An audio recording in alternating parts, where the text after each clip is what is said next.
All right, guys, today I want to talk about something. A lot of people always ask me this question. It's been brought up many a times, and that is health insurance here in the Philippines. I'm fortunate and lucky enough to have health insurance. Part of my retirement package, I have health insurance, and I have Blue Cross. It's called Blue Cross. And they have what's called Blue Cross Blue World, and that covers me over here in the Philippines. Now it only covers like hospital stay. It doesn't cover a doctor's visit. It doesn't cover medication. It doesn't cover any type of test work, anything like that. It just covers me in like a hospital stay here. Like when I went to the hospital for my kidney stones, well, it's been about a year now, it covered me. Now I did have a deductible, so I did have to pay the deductible first, but it covered me, and it paid me, well, actually paid me back. I wound up paying the bill, and then they turned around and just reimbursed me. I had to submit all my doctor's bills and everything like that to them, and they covered me. So I'm lucky enough to have insurance here. Now, here's the thing, you know, if you move over here, they used to have, and they still have it, it's called PhilHealth. PhilHealth is a health insurance you can purchase here in the Philippines. Filipinos can get it, expats can get it.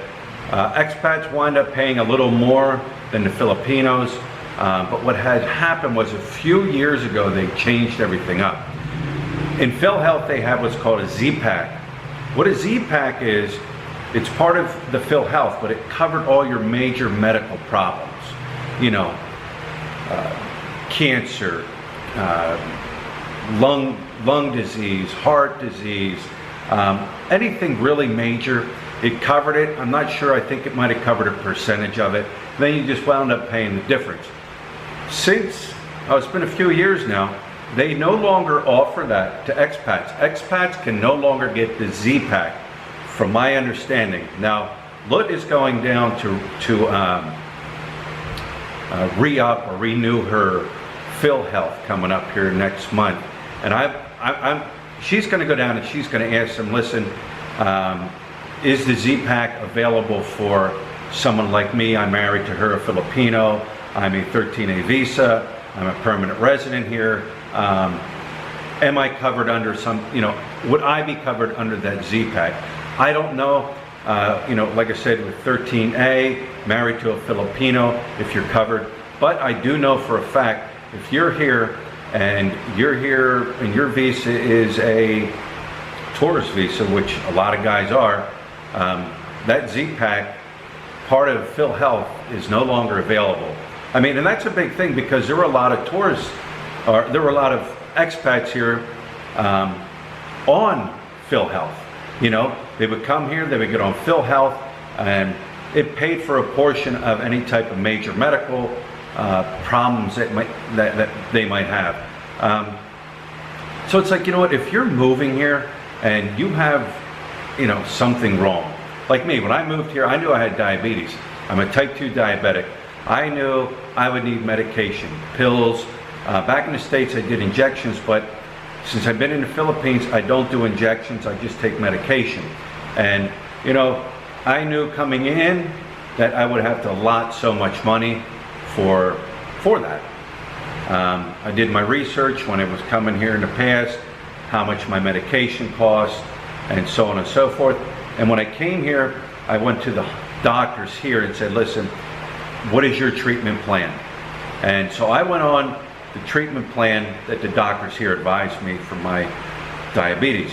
So you got to remember that. I mean, if you're diabetic, you're going to have to, you know, pay for your medication. If you have, you know, high blood, you're going to have to pay for medication for things, you know, high blood pressure, things like that. And that comes out of my pocket, like I said. Now you got to also figure too, down the road, what other complications are there going to be?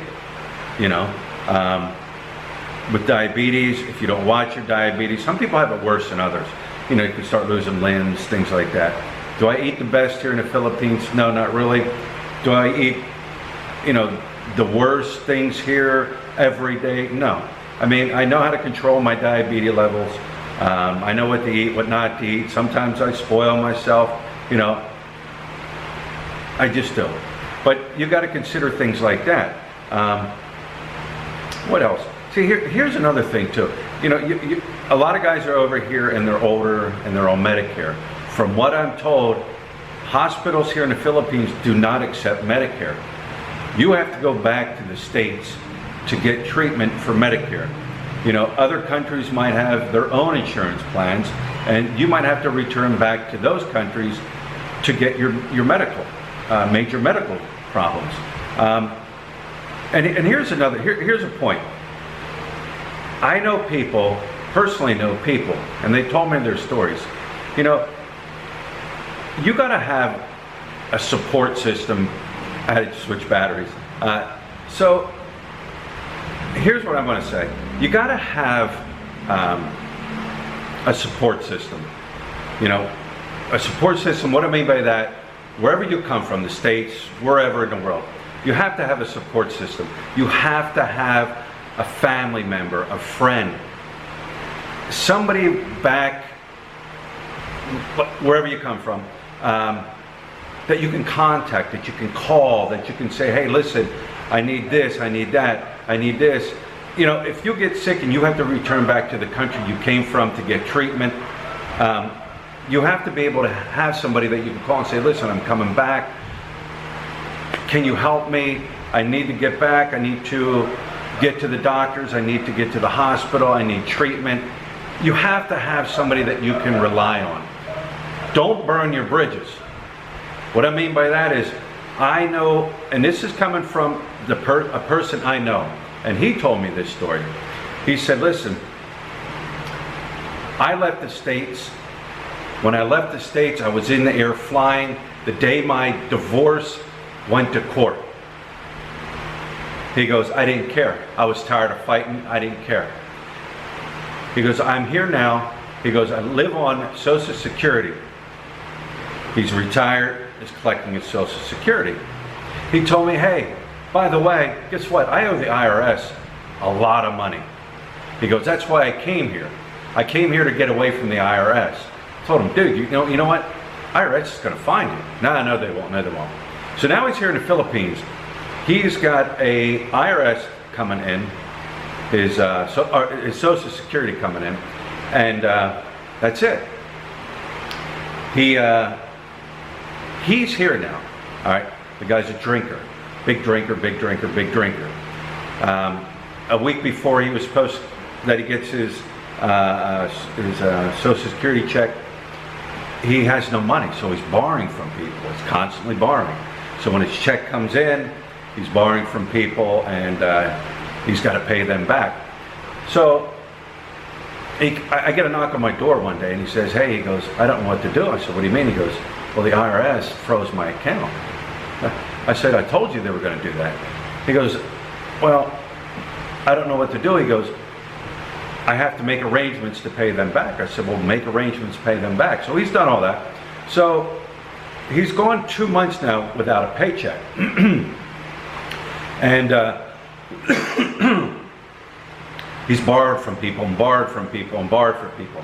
So now he gets his paycheck. His paycheck is now half of what he was receiving. All right.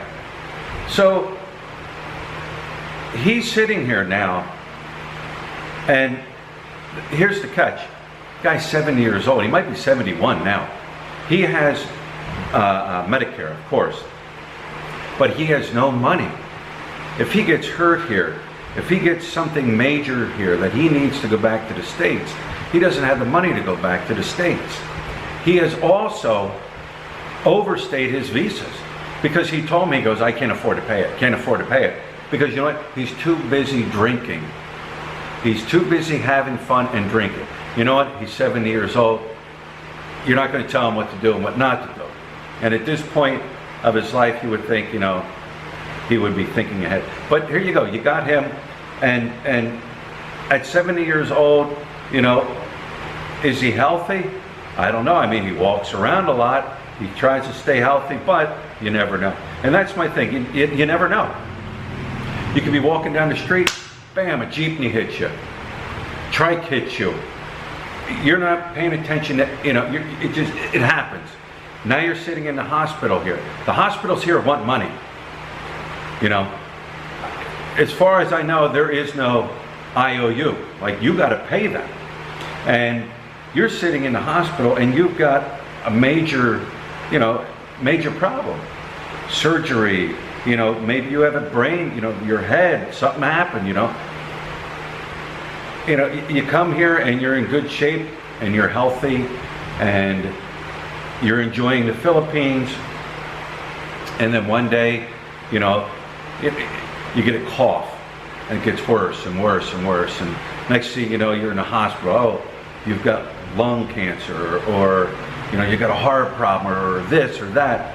Now what are you going to do? Now what are you going to do? You got to get treatment. You got to choose treatment. Do I stay here and die? Do I stay here and, hopefully my condition is just going to go away, or go back to wherever you came from and get the medical treatment you need? I mean,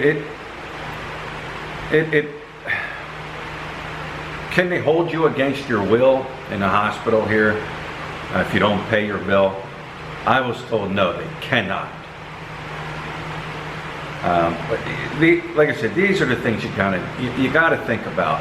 If you got the money, buy insurance to cover you overseas here. Like I said, don't burn them bridges back in the States, wherever you come from, because you need somebody, to rely on if you have to go back. You know what? I have a subscriber. He had a medical condition while I was here, and he was an older gentleman. I mean, not super old, but he was older, and he was debating on whether or not to get an operation here in the Philippines or go back to the States. He opted to go back to the States, got his operation, spent time there, healed up, came back, and he's doing great now. I mean, the guy is doing great, but he had that support. He had that support back where he lived. But anyways, you know what? That brings me to this point. I'm talking about health insurances and making medical decisions, life or death decisions sometimes you might have to make here in the Philippines. It brings me to this point. There's a fellow YouTuber here named Mike. His YouTube channel is called My Philippine Journey. Now, Mike's been here for quite a few years. I don't personally know Mike. I only followed his YouTube videos. Great videos. He used to hop on his motorbike, ride around down in the Visayas, and just film off down through there. And when I was back in the States, I watched as many YouTube channels as I could, because I wanted to see the Philippines. I wasn't there, but I wanted to be there, and I would watch YouTube channels. His was one that I used to watch, and he used to ride around, like I said, filming all over down in the Visayas, riding his motorbike. Never once said anything bad about Filipinos, never once bashed Filipinos. He did a lot of things while he was here to help Filipinos. He was involved in medical missions to help medical, like cleft lip. You guys know what I'm talking about. He helped out with a lot. And like I said, he never had anything bad to say. Mike now has a heart condition. He's had a heart condition. He realized it, and found out about this, months ago. But now it's gotten to the point where he needs major surgery, and he doesn't have the insurance. He says he cannot go back to the States. I don't know the whole reason why, but he says he can't go back, and he's opting to get surgery here. But Mike needs help. Mike needs financial help. I've never done anything like this on my channel, like promote something like this to help somebody else. I mean, there are channels out there that are you know, asking for silly things. I mean, I think silly things, you know, there's people out there asking for new teeth, like, I need new teeth. You know, that's like a clown saying, listen, I need a new rubber nose. And you got people out there asking for, you know, laptops, and people asking their subscribers for, you know, drones and phones, and, you know, all kinds of crazy stuff. You even have people out there asking their subscribers for a car. You have people asking their subscribers for braces for themselves or their wife or their girlfriend. You have subscribers out there, you know, teasing subscribers, you know, to send them money. You know what? To each their own.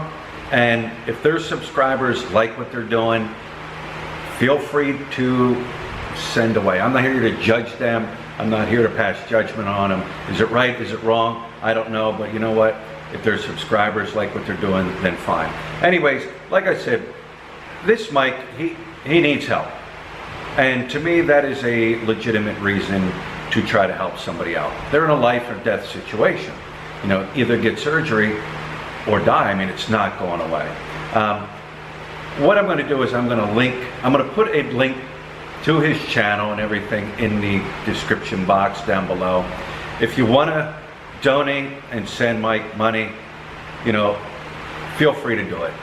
I'm not twisting your arm. Nobody's twisting your arm. You know, if you're going to do it, it's out of your own kindness. But yeah, you know what? Like I said, I wanted to talk about this issue, and I wanted to address this issue because, like I said, people have asked me in the past about health insurance. So, and the things you might run into here while living here. So, you know what? I hope this was of some help to anybody out there that's thinking about, you know, coming over here. Just something to think about before you come over here. And you know what? Tomorrow's a new day, and the journey continues.